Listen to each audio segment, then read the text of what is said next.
It's Wednesday morning, the 18th of March, and the weather is dreary, just like when we arrived in the Bahamas. We're in front of the south part of Cat Island, and it's very unstable. There's this front passing through, and it will probably stall here today. But there is wind from the north, so we thought we are not going to lose this opportunity of going southeast. Our final destination is St. Martin, which is on more than 800 miles from here. Everybody who's been sailing these waters know, going from Bahamas to the Lesser Antilles is one long upwind, up waves beat. That's why, with this little northerly wind that I have now, I'm going to use every last drop of it. I've got Conception Island behind me, and perhaps this is the very last bit of Bahamas that we are going to see. It's Thursday, the 19th of March, and we thought we couldn't move. We got down from Cat Island yesterday, and we thought today we have to stay here because we're going to have lots of thunderstorms coming over. But yes, it was raining this morning. We have not seen any thunder at all. It looks like the front has already passed us. The wind now is from the northwest, which indicates that the front has passed. Yeah, there might be some rain, but we decided let's go for it. Also because we need to get to St. Martin trailing the front so that the wind doesn't turn to east before we get there, because otherwise we are going to have a hard beat up the last day. Now we do not want to do that, so we wanted to leave as fast as possible, which means as soon as the front passes and the wind turns to the northwest, which is now the 19th of March at 5 o'clock in the afternoon. And this, therefore, uninhabited Conception Island is what will become my memory of the last place that we visited in Bahamas. Well, we didn't actually visit it because we didn't even go to land. The moment we have the wind from the back, then we're going to have going to be reaching, and since we don't really know what the wind is going to do, and we cannot use the first reef, so it's either full moon or two reefs, we decided to play it safe and two reefs.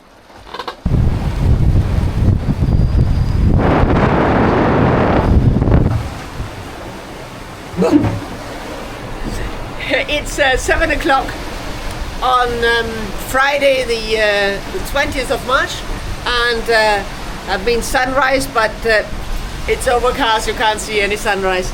We just have a little squall now, so some rain and some more wind, but until now the trip has been doing remarkably well.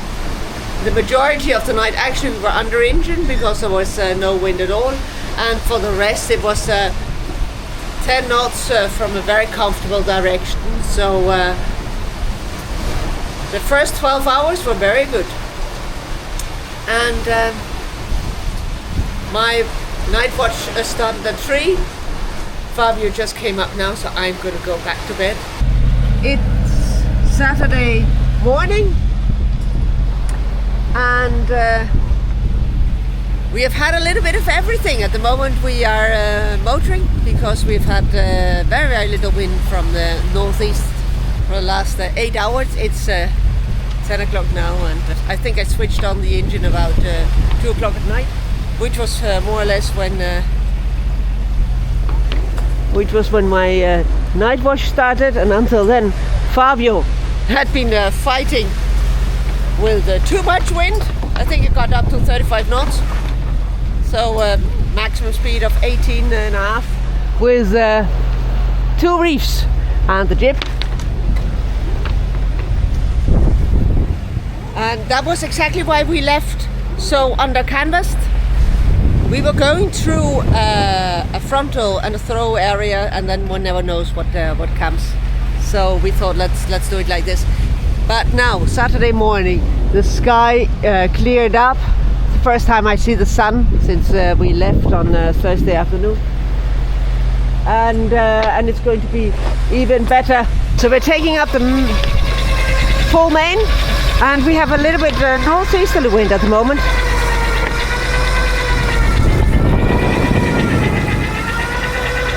So we are going to head up a little bit more to the more northerly course than what we should do. Woo! That's the rain that came down the whole night. I didn't have a shower yet. It was hidden, of course, in the in the mainsail. Something else that was hidden was a hidden passenger tonight. And as you can see, it was pitch dark. There is no moon at all, and on top of that it's fully overcast. Fabio laughs. I think he says, suits you well for always filming. Head a little bit more north, so that when on Sunday morning the wind turns more to the northeast, we've got a better angle down to Marico. There are a little bit less than 500 miles left to go, and if it continues like that and the tough bits are on Fabio's watch, it is going to be a fine trip. It's Sunday morning at 9 o'clock. I just came out of bed. My night watch started at 2 and ran until I think 6:30. So that means that in that time I'm not sleeping at all. It doesn't mean that I'm sleeping very much the rest of the time. As you can hear, it's noisy, the boat is moving. That is of course because we are going fast. And going fast is the opposite of going comfortable.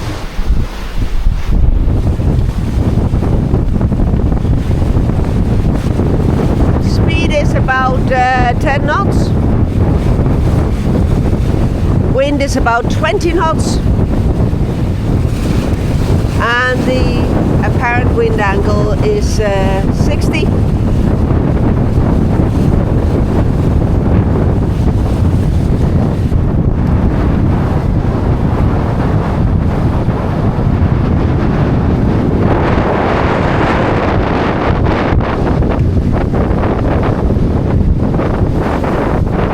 So we have double reefed main again ever since yesterday evening, when the wind back to 20. True wind speed, speed over water, speed over ground. We are 200 miles above Puerto Rico.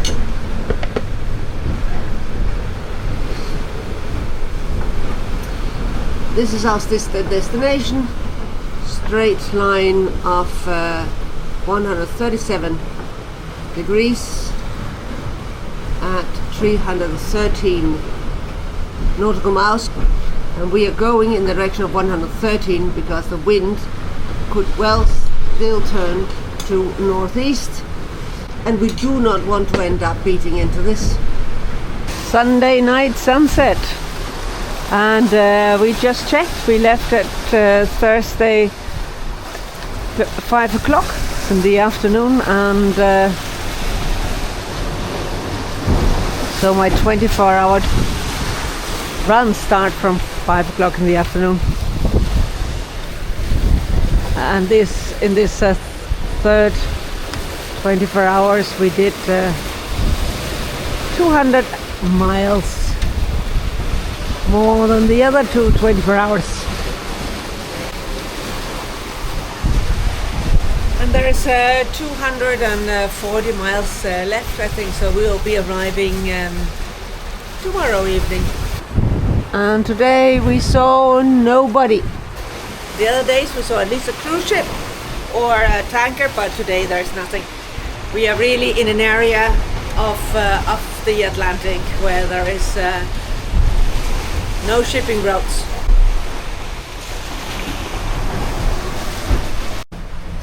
I thought I heard some bang, so it looks like a flying fish and the eyes fell out. It's 6:30 and the sun is just up. This is Fabio.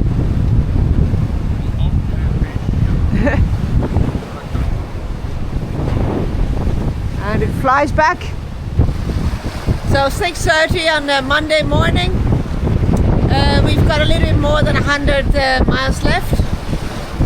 My night shift started at 2:15. So as Fabio just came out of bed, I am going to go back in 10 to 5 in the afternoon. And we have been staring at all the meteorology sites for the last couple of weeks. And I was particularly a fan of the Bahamas meteorology Facebook website, and they just told me that today is actually the World Day of Meteorology. So perhaps because of that, our trip worked out fantastic. Weather forecast that they gave, that we had to go away on Thursday afternoon in the rain, but like that, follow the low pressure that went from the Bahamas to St. Martin. Worked out fine. Behind me on 30 nautical miles I have got St. Martin, and then we have done close to 800 miles in a little bit more than 4 days. So I think planned arrival will be at 9. So that means 100 hours. That's pretty cool. We were very stressed for this trip because it's considered a usual upwind with the trades coming from the easterly direction and our course being southeasterly. And of course I've got the open ocean swell that bang on the side of the hull, making it tough, unpleasant. That's why we looked at lots of alternatives. For example, one could go slowly down to Turks and Caicos and then over to Dominican Republic. Then, because we do not have a US visa, we could not stop in Puerto Rico, so we had to go from there to the BVIs and then do the last bit, which would have been possible, but with this weather forecast that worked out exactly as forecasted, it wasn't necessary. So for late dinner I will be arriving there, and it's actually our only dinner because for 4 days we have not done any physical movement at all. Basically, we are just hanging around. I listened to, I think, 25 hours of audiobooks, saw 15 hours of TV shows, and that's basically what you do. You sit around doing nothing, or you try to sleep. So you don't burn a lot. So that's why I hardly cooked. I cooked one meal a day, and that was it. I'm in front of Marigot on the French side of St. Martin, and this is where we arrived yesterday evening at little after 9 o'clock. What you can't see, but what we enjoy is, besides the fact, of course, that the boat is flat and we slept marvelously, is the French boulangerie, where we had our breakfast, followed by a visit to the French supermarket Super U. Now, when I was here a year ago, that supermarket actually kind of disappointed me because things were sold out. And today it was like, oh wow, I am in paradise.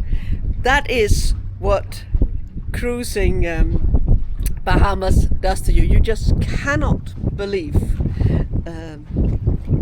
the choice and the quality.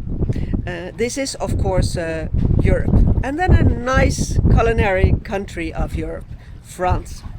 Now, we arrived yesterday. Yesterday was the 23rd of March, and in 1648, so 378 years ago, that was the day on which the French and the Dutch signed a treaty and divided the island in two, which I thought is a nice coincidence. I mean, arriving in Saint Martin on the day of its birthday. Here I've got Marigot, which is the biggest place on the French side, and there is a little channel with an opening bridge that we almost crashed when we were here last year.